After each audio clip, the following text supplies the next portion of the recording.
साथियों नमस्कार। स्वागत है एक बार फिर आपका अपने YouTube चैनल हिंदीवादी ज्ञान पर। आप सुन रहे हैं आल्हा उदल की वीर गाथा, जिसमें कहानी चल रही है मनियरगढ़ की लड़ाई की। जिसमें पिछले भाग में आपने जाना कि जब महोबा के वीर मनियरगढ़ के सुरंग में कैद हो जाते हैं, तब ढेवा, इंदल और अमरजीत महोबा आते हैं। फिर रानी सोना पिथौरागढ़ पृथ्वीराज चौहान के पास सैन्य सहायता मांगने जाती हैं, परंतु पृथ्वीराज चौहान ने सैन्य सहायता देने के लिए मना कर दिया। फिर पृथ्वीराज चौहान का सेनापति चौड़ा पंडित राजा से आदेश लेकर रानी सोना और महोबा की मदद के लिए वीरों की नगरी महोबा पहुंच जाता है और रानी से मिलकर उन्हें यह विश्वास दिलाता है कि इस लड़ाई में वह उनकी सहायता करेगा। और फिर ढेवा, इंदल, अमरजीत और सेनापति चौड़ा पंडित मनियरगढ़ के लिए निकल पड़ते हैं। यहाँ तक की कहानी आपने पिछले भाग में जाना। अब कहानी में आगे बढ़ें उससे पहले आपसे वही रिक्वेस्ट कि अगर आप इस चैनल पर पहली बार आए हैं तो चैनल को सब्सक्राइब करें, वीडियो को लाइक करें और ज्यादा से ज्यादा शेयर करें। अब आते हैं कहानी पर। महोबा की धरती पर उस समय सन्नाटा छाया हुआ था। वीर आल्हा, उदल, मलखान और महोबा की सेना मनियरगढ़ की कुटिल चाल में फंसकर भूमि के नीचे एक अंधेरी गुफा में कैद थी। रानी सोना की आंखें आंसुओं से भरी थी और महोबा में रानी सोनवा के सामने चौड़ा पंडित की प्रतिज्ञा गूंज रही थी कि अब महोबा के वीरों को बचाना ही हमारा धर्म है।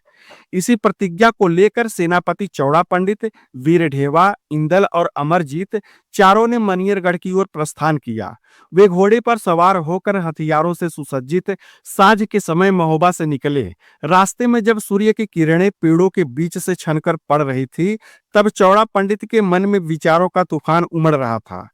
वो सोच रहे थे कि कैसे छुड़ाएंगे महोबा के वीरों को, कैसे जीतेंगे मनियरगढ़ की विशाल सेना को, और वो भी हम केवल 4 लोग। लेकिन चौड़ा पंडित भी कोई साधारण योद्धा नहीं थे। वे युद्ध के साथ साथ बुद्धि और नीति के भी महान सेनानी थे। साथ ही उन्हें कूटनीति की भी महारत हासिल थी।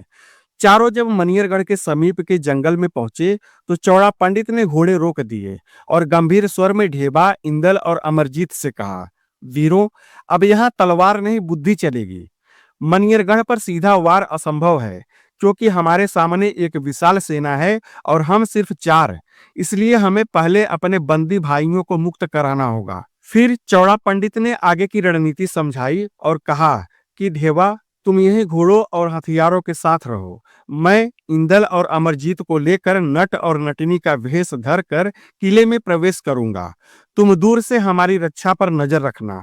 यदि संकट आए तो संकेत पाते ही आ जाना, ताकि समय रहते हम अपना बचाव कर सकें। ढेवा ने सेनापति चौड़ा पंडित के आदेश का पालन किया, लेकिन जब चौड़ा पंडित ने इंदल और अमरजीत को स्त्री रूप धारण करने को कहा तो इंदल हिचक गया और बोला कि पंडित जी, मैं योद्धा हूँ, स्त्री का वेश मेरे लिए लज्जाजनक है। इंदल की बात सुनकर चौड़ा पंडित मुस्कुराए और बोले, वीर इंदल, यह समय तलवार का नहीं, नीति का है। आज यदि छल से भी विजय मिली तो वही सबसे बड़ा पराक्रम होगा और यही एक अच्छी रणनीति भी होगी।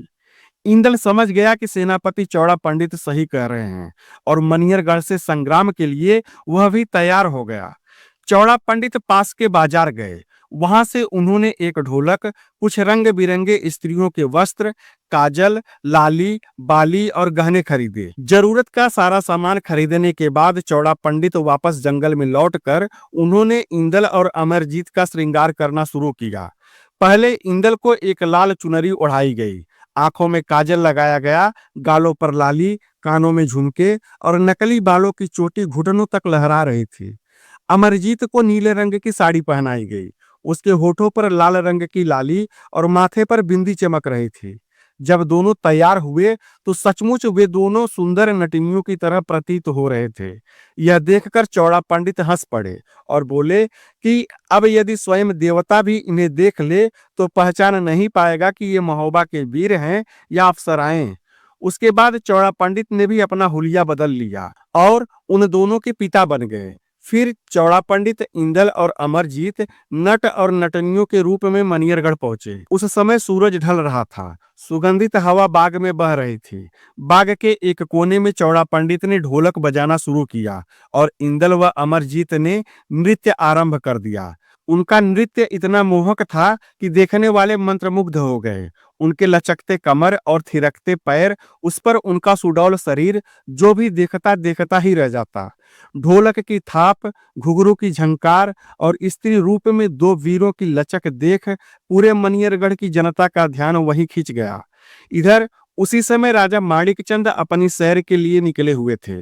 जब उसने उन दोनों नर्तकियों को देखा तो उसकी आंखें ठहर गई। वह भूल गया कि वह राजा है।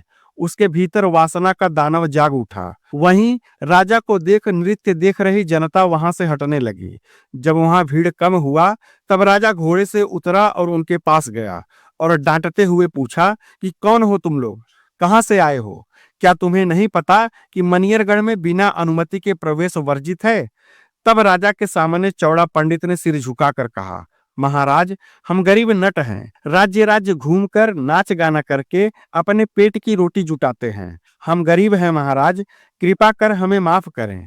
अगर हमारा यहाँ आना आपको पसंद नहीं तो हम कल ही यहाँ से चले जाएंगे। नट और नटनी का डर देखकर राजा मुस्कुराया, लेकिन उसके मन में तो पाप का विचार दौड़ चुका था। फिर राजा माणिकचंद ने गुर्राते हुए कहा कि अब यहाँ तुम्हारा कोई भी बहाना काम नहीं करेगा। तुमने बिना अनुमति के हमारे राज्य में प्रवेश किया है और यह अपराध है और इस अपराध का दंड तुम्हें अवश्य मिलेगा। राजा की बात सुनकर चौड़ा पंडित डर से कांपने का नाटक करने लगा, जिसे देख इंदल और अमरजीत घूंघट की आड़ में मुस्कुरा रहे थे। राजा ने आगे कहा कि तुम्हारी पुत्रियां बहुत सुंदर हैं। अब ये मेरे महल में रहेंगी। मैं इनसे विवाह करके अपनी पटरानी बनाऊंगा और यही तुम्हारा दंड भी होगा। राजा की बात सुनकर चौड़ा पंडित ने लाचारी दिखाते हुए कहा, महाराज, यदि आप इन्हें अपने महल ले जाना चाहते हैं तो पहले आप इनसे विवाह कर लीजिए। फिर मुझे कोई आपत्ति नहीं होगी इन्हें आपके साथ भेजने में, परंतु बिना विवाह के मैं आपको अपनी पुत्रियों को नहीं दे सकता, फिर चाहे मेरे प्राण ही क्यों न चले जाएं। तब राजा ने अहंकार भरे स्वर में जवाब दिया और कहा, ठीक है, कल सुबह मैं इसी बाग में आऊंगा और यहीं विवाह करूंगा, फिर दोनों को साथ लेकर जाऊंगा। उसके बाद राजा मुस्कुराते हुए लौट गया, परंतु उसे क्या पता था कि यह विवाह उसके जीवन का अंतिम संस्कार बन जाएगा। उसे क्या पता था कि जिसे वो साधारण नर्तकी समझ रहा था, असल में वो उसके मौत का कारण बनने वाली थी। और जब रात का सन्नाटा छा गया, चांदनी पेड़ों से छनकर पड़ रही थी, उसी रात चौड़ा पंडित ने अपनी योजना को रूप दिया। तीनों ने मिलकर बाग के बीचों बीच 4 गज गहरा गड्ढा खोदा, फिर उसमें बांस की चिराई यानी फलठा बिछाई और उस पर मिट्टी डाल दी ताकि कोई पहचान न सके। फिर ऊपर से एक चादर बिछाकर उस पर ही विवाह का मंडप तैयार किया गया। पूरी तैयारी करने के बाद चौड़ा पंडित ने ढेवा को संदेश भेजा और कहा कि सुबह होते ही तैयार रहना। हमने गड्ढे का जाल बिछा दिया है। कल जब राजा इसमें गिरेगा तब हमला आरंभ होगा। इधर रात को माणिकचंद अपने महल में अपने बिस्तर पर करवटें बदल रहा था। उस समय उसकी वासना इतनी तीव्र हिलोरे ले रही थी कि उसकी आंखों से नींद गायब थी। कहा जाता है कि जब नाश मनुज पर छाता है तो पहले विवेक मर जाता है। उस समय माणिकचंद का भी वही हाल था। उसे अपनी मृत्यु में जीवन नजर आ रहा था। सुबह का समय जब हुआ, सूरज की पहली किरण धरती पर सुनहरी आभा बिखेरने लगी, तभी पंछियों की चहचहाहट के बीच राजा माणिकचंद बिस्तर से उठा और सोने के वस्त्र पहनकर अपने 10 खास सैनिकों के साथ बाग की ओर चल पड़ा। उसके मन में वही वासना का ज्वार उमड़ रहा था। इधर वहां पहले से ही चौड़ा पंडित, इंदल और अमरजीत तैयार खड़े थे। उन्हें विश्वास था कि राजा अवश्य आएगा, क्योंकि चौड़ा पंडित ने उसकी आंखों में लालच और वासना देख लिया था। दोनों नटिनियां घूंघट में थी और मंडप सजाया गया था ठीक उसी गड्ढे के ऊपर। राजा को आते ही तीनों ने उसे प्रणाम किया। फिर चौड़ा पंडित ने कहा, महाराज, मंडप तैयार है। 7 फेरे लेकर आप मेरी पुत्रियों को ले जा सकते हैं। आज एक बाप अपनी पुत्रियों के बोझ से मुक्त हो जाएगा और इस उपकार के लिए आपको बार बार प्रणाम महाराज। राजा माणिकचंद तो यही चाहता था कि कितनी जल्द वह उन दोनों नट के पुत्रियों को अपने महल में लाए, जिसके लिए रात भर वह जागता रहा। राजा अपने घोड़े से उतरा और सैनिक भी घोड़े से उतरकर मंडप के चारों ओर खड़े हो गए। राजा बिना सोचे समझे चेहरे पर मुस्कान लिए मंडप की ओर आगे बढ़ा। पर जैसे ही उसने अपना पैर आगे बढ़ाया कि एक धड़ाम की आवाज हुई और राजा माणिकचंद भरभराकर गड्ढे में गिर पड़ा। राजा को गड्ढे में गिरते ही तैयार खड़े इंदल और अमरजीत ने भी गड्ढे में छलांग लगा दी। उनके हाथों में लकड़ी की छड़ियां थी और मन में प्रचंड ज्वाला भड़क रही थी। दोनों ने राजा को निहत्थे ही घूंसों, लातों और कोहनियों से पीटना शुरू कर दिया। कभी इंदल वार करता तो कभी अमरजीत।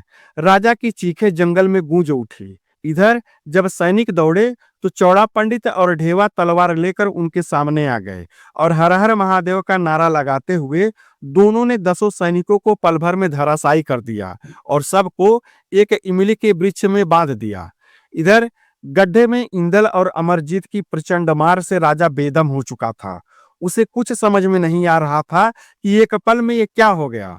उसके इरादों पर पानी फिर चुका था। फिर अमरजीत ने उसके पैरों में लोहे की जंजीरें डाल दी। इंदल ने उसकी गर्दन बांध दी। राजा माणिकचंद अब कैद और लाचार हो चुका था। जिसने सैकड़ों वीरों को मिट्टी में गाड़ा था, आज वह स्वयं मिट्टी में गिरा पड़ा था। चौड़ा पंडित और ढेवा ने गड्ढे से राजा को बाहर निकाला और उसे जमीन पर पटक दिया। अब राजा की आंखों में भय साफ झलक रहा था। तभी चौड़ा पंडित ने दहाड़ते हुए कहा कि राजन, तूने महोबा के वीरों को जिस छल से हराया था, आज तू स्वयं उसी छल में फंस गया है। यही है न्याय और प्रतिशोध। तभी ढेवा राजा के सामने आ गए। उसने कहा, माणिकचंद, क्या तुम मुझे पहचान रहे हो? माणिकचंद ने ढेवा की ओर देखा तो उसकी आंखों में भय का आतंक साफ दिखाई दे रहा था। तब ढेवा ने कहा कि याद कर वो दिन जब मैं और उदल शिकार खेलने के लिए यहाँ आए थे और तूने हम दोनों को कैद कर लिया था। याद कर, तूने हम दोनों पर कितना अत्याचार किया था। आज उस अत्याचार और अपमान का बदला तुझे चुकाना होगा। और फिर चौड़ा पंडित ने अपनी तलवार राजा के गर्दन पर टिका दिया और पूछा, बता, कहाँ कैद करके रखा है महोबा के वीरों को? बता, नहीं तो एक पल में तेरा कटा हुआ सिर जमीन पर गिरा दिखाई पड़ेगा। चौड़ा पंडित की बात सुनकर माणिकचंद घबरा गया। उसने बिना एक पल की देरी किए सारे राज चौड़ा पंडित के सामने उगल दिया। फिर उसी गरजती हुई आवाज में सेनापति चौड़ा पंडित ने दूसरा आदेश दिया और कहा कि बहुत जल्द उन सबको सुरंग से बाहर निकलवाओ। राजा माणिकचंद का शरीर डर से कांप रहा था। उसने कहा कि उसके लिए मुझे मजदूरों को बुलाना पड़ेगा। इस पर चौड़ा पंडित ने जवाब दिया कि तुझे जो भी करना है कर, लेकिन बहुत जल्द महोबा के वीरों को सुरंग से बाहर निकाल। तब माणिकचंद के कहने पर वहां बंधे सैनिकों में से एक सैनिक को बुलाया गया और उसे मजदूर लाने का राजा माणिकचंद ने आदेश दिया। जब वह सैनिक जाने को हुआ, तब चौड़ा पंडित ने इंदल को उसके साथ भेज दिया ताकि वह रास्ते में कोई चालाकी न कर पाए। फिर सैनिक के साथ इंदल मजदूरों को लाया और राजा के बताए गए जगह पर खुदाई शुरू हुई और बहुत जल्द ही महोबा के सैनिक अब सुरंग से मुक्त हो चुके थे। थोड़े कमजोर तो सब लग रहे थे, परंतु मां मैहर वाली की कृपा से सब जीवित थे। आल्हा, उदल, मलखान, ताल्हन सैयद, ब्रह्मानंद, लखपातर जैसे वीर जब एक बार फिर सूर्य की प्रकाश में आए तो उनके गुस्से का ज्वालामुखी फट पड़ा। सबने पहले चौड़ा पंडित का धन्यवाद किया और आल्हा ने उसे गले लगा लिया। अब पूरी महोबा की सेना आजाद थी और अब बारी थी मनियरगढ़ से अपमान का बदला लेने का और लखपातर का विवाह राजकुमारी चंदा से करवाने का। साथियों, अब आगे क्या होगा? कैसे अपने अपमान का बदला लेंगे महोबा के वीर? क्या लखपातर का विवाह राजकुमारी चंदा से हो पाएगा? क्या राजा माणिकचंद को यहीं मार दिया जाएगा? क्या होगा इस युद्ध का परिणाम? अब कहानी कहां मोड़ लेने वाली है? ऐसे ही तमाम सवालों के जवाब जानने के लिए हमारे चैनल हिंदीवादी ज्ञान को सब्सक्राइब करें, वीडियो को लाइक करें और ज्यादा से ज्यादा शेयर करें। पहले की कहानी जानने के लिए प्लेलिस्ट अवश्य देखें। धन्यवाद। जय हिंद।